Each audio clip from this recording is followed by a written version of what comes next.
paparazzi and the invasion of privacy. Long before she became Princess of Wales, Catherine experienced an intensity of paparazzi intrusion that quietly threatened her public image and psychological stability. Unlike overt scandals, these moments unfolded in private spaces, outside her workplace, near her home, or during personal downtime, where context could easily be distorted.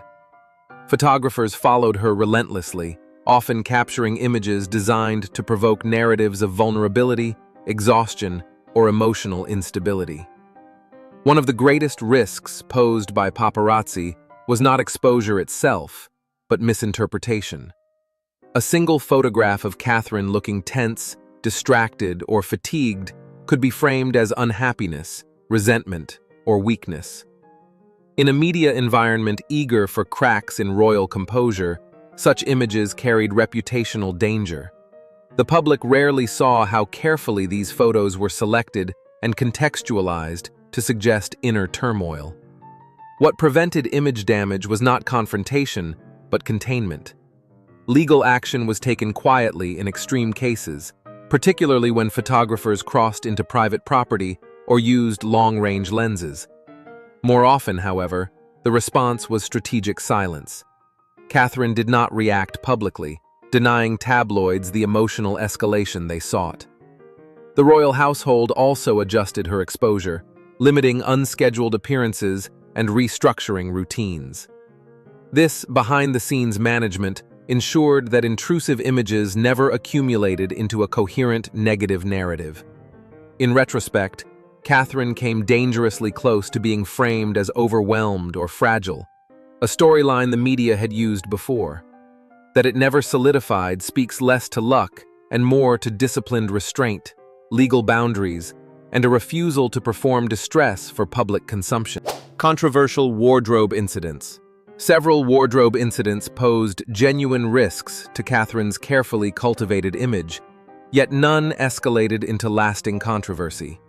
One of the most notable occurred in 2011 during a royal engagement in Canada, when strong winds lifted her dress, resulting in widely circulated photographs. While such moments could easily have been sexualized or framed as improper, the coverage remained unusually restrained. The risk lay not in the incident itself, but in how it could have been interpreted. Royal women are expected to embody dignity, and any perceived breach, intentional or accidental, can invite criticism. In Catherine's case, the media response was tempered by her immediate composure. She reacted calmly, adjusted her clothing discreetly, and continued her engagement without visible embarrassment. Another example involved her frequent re-wearing of outfits, which some critics initially framed as unfashionable or overly cautious. However, this narrative was quickly reframed as responsible and relatable, neutralizing potential mockery. What saved these moments from becoming damaging was consistency. Catherine never appeared flustered, defensive, or reactive. Her wardrobe choices remained conservative, signaling that incidents were anomalies, not patterns. Equally important was the palace's refusal to comment. By not amplifying the events, they prevented escalation.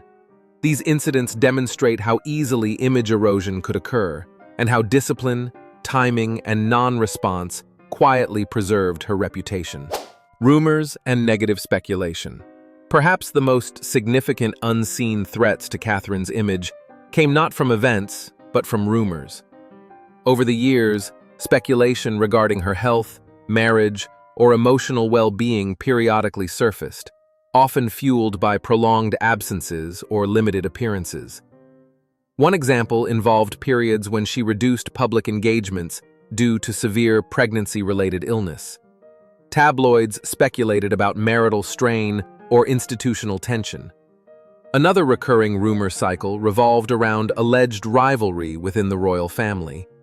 These narratives, often lacking evidence, relied on selective interpretation of body language or scheduling choices. Left unaddressed, such speculation could have redefined Catherine's public persona as conflicted or resentful. What prevented reputational harm was the disciplined refusal to engage. The palace did not issue emotional rebuttals. Instead, They released minimal factual clarifications when necessary and allowed time to dissolve speculation. Catherine herself never appeared to counter rumors through personal narrative. This approach frustrated commentators but protected authority.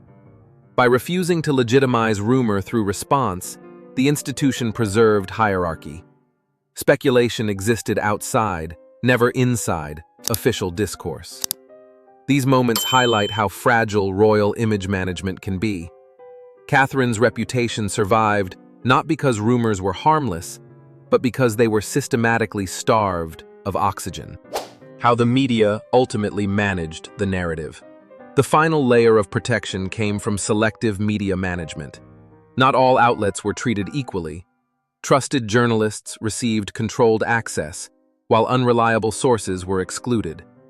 This quiet gatekeeping shaped coverage without appearing manipulative.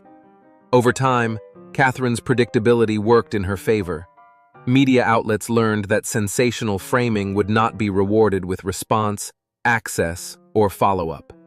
As a result, restraint became profitable. Editorial tone also shifted as Catherine's role solidified. Early speculation gave way to institutional framing. She was no longer an individual to dissect, but a role to respect. This transition reduced appetite for scandal. Ultimately, Catherine avoided public image collapse not by avoiding risk, but by refusing to dramatize it. Her near misses never became stories because she never treated them as such. In royal life, that is often the most effective defense. The palace's response: quiet engineering rather than public defense. When potential image crises emerged, the palace rarely reacted in ways the public could easily detect. There were no dramatic statements, no visible outrage, no defensive press conferences. Instead, the response resembled quiet engineering, small adjustments designed to redirect outcomes without drawing attention to the problem itself. Behind the scenes, schedules were subtly reshaped. Appearances were postponed, relocated, or paired with safer contexts. If an intrusive photo circulated, Catherine's next engagement would often emphasize stability, family-oriented visits, charitable work, or carefully choreographed public warmth. The message was not denial, but continuity. Legal tools were also used selectively. Rather than threatening the press broadly, the palace targeted egregious violations, illegal photography, breaches of private property, sending a signal without escalating conflict.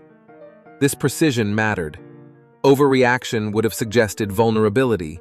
Inaction would have invited repetition. Another key tactic was recalibration of access.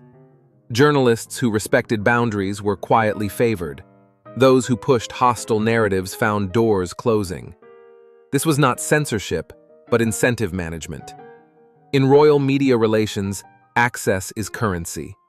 What makes the palace's response effective is its invisibility. The public rarely notices what doesn't happen, the scandal that never snowballs, the narrative that fails to take hold.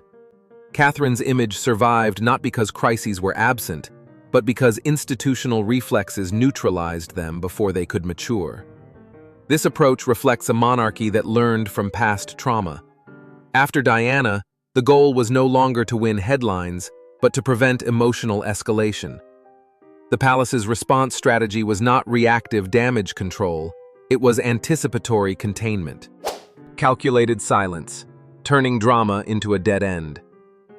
Silence, in Catherine's case, is not emptiness, it is pressure applied in reverse. In modern media ecosystems, drama depends on feedback loops. Accusation invites response, response fuels escalation. Catherine's silence breaks that loop deliberately. When controversies surfaced, whether invasive photographs, rumors, or speculative narratives, she did not clarify, correct, or express indignation. This refusal denied the story its next chapter. Without emotional material, drama stalled. What elevated this silence into strategy was consistency. Silence once can look evasive. Silence over years becomes character. Catherine never broke pattern, even when narratives turned unfair or personal. That reliability taught the media a lesson. Escalation would not be rewarded. Importantly, this silence was emotionally disciplined, not dismissive. Catherine did not appear aloof or contemptuous. She continued public duties with composure, signaling stability rather than avoidance. The contrast between external noise and internal calm weakened the credibility of the noise itself. In royal culture, silence is power because it shifts burden. Critics must keep producing claims. The institution only has to endure. Over time, fatigue sets in. Audiences move on. This strategy also protected Catherine from narrative entrapment. Once a public figure begins explaining, they become trapped inside the story they wish to escape. Silence kept her outside it. What looks passive is, in fact, aggressive restraint. Catherine's silence did not defend her image. It starved threats until they collapsed under their own weight.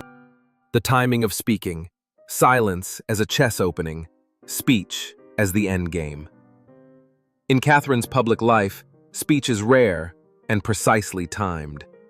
The palace understands that when you speak matters more than what you say. Speaking too early validates speculation. Speaking too late appears evasive. Speaking selectively reframes authority. When clarification is unavoidable, such as health-related absences or major life changes, the response is brief, factual, and delayed until uncertainty peaks. This timing is intentional. By allowing speculation to exhaust itself, any official statement arrives as resolution, not reaction. This is strategic patience. The palace waits until the cost of silence outweighs the cost of speech. At that moment, a controlled message closes the narrative rather than extending it. Catherine herself never delivers these statements emotionally. She does not open up in the conventional sense. Instead, communication is institutional, designed to stabilize, not connect. This preserves hierarchy. The monarchy speaks when necessary, not when provoked. Timing also protects credibility. Rare speech carries weight. If Catherine spoke frequently, her words would dilute. Because she doesn't, each statement signals seriousness. This is chess, not conversation. Silence is the opening move, forcing others to reveal intent. Speech is the end game, played only when it guarantees advantage. In this system, Catherine does not win by persuasion. She wins by patience, allowing time, structure, and restraint to do what emotion never could. How her image was edited. Catherine's public image has never been raw, it has been curated. This does not mean falsified, but filtered, through timing, selection, and framing. One clear example is how photographs are released. During overseas tours, hundreds of images are taken, yet only a narrow set becomes official. These photos consistently emphasize composure, warmth, and continuity. Awkward angles, visible fatigue, or emotionally ambiguous expressions simply never circulate through palace-approved channels. A second example lies in how moments of vulnerability are reframed. When Catherine suffered from severe pregnancy-related illness, hyperemesis gravidarum, the palace released minimal, clinical statements. No emotional language, no personal detail. The illness was acknowledged, but the narrative was medical, not dramatic. This editing by tone prevented a storyline of fragility from forming. Even fashion incidents were edited through repetition. After the 2011 Canada Tour wind incident, subsequent appearances featured heavier fabrics, tailored silhouettes, and deliberate posture choices. The adjustment was silent, but visible. The image evolved without explanation, signaling control rather than correction. More recently, officially released family photographs have favored domestic calm and visual balance, neutral palettes, symmetrical composition, and relaxed but contained body language. These choices subtly edit how intimacy is perceived, warm but never intrusive. What matters is not that editing occurred, but that it was consistent. Catherine's image was not reinvented after each risk moment, it was reinforced. Editing worked because it was quiet, gradual, and never defensive. Which version the public accepted? Over time, the public accepted not the most sensational version of Catherine, but the most repeated one. Familiarity bred trust. Tabloid narratives came and went, but the image that persisted was the composed, dependable royal figure, largely because it was the only version consistently visible. For example, early portrayals of Catherine as cold or scripted softened after years of predictable behavior. By the time she became Princess of Wales, descriptors shifted toward reliable, steady, and safe. Public polling and media tone reflected this change. The absence of scandal became a feature, not a flaw. Another example is how the public interpreted silence during rumor cycles. While speculation about health or family strain periodically surfaced, official photographs showing Catherine engaged in routine duties eventually reset perception. Audiences tend to trust images over commentary, especially when images arrive calmly and without urgency. Even controversies around edited or carefully staged photos did not permanently damage trust. Why? Because the broader pattern, years of consistency, outweighed isolated doubts. The public accepted the institutional Catherine rather than chasing the hypothetical private one. In short, the public did not choose between versions.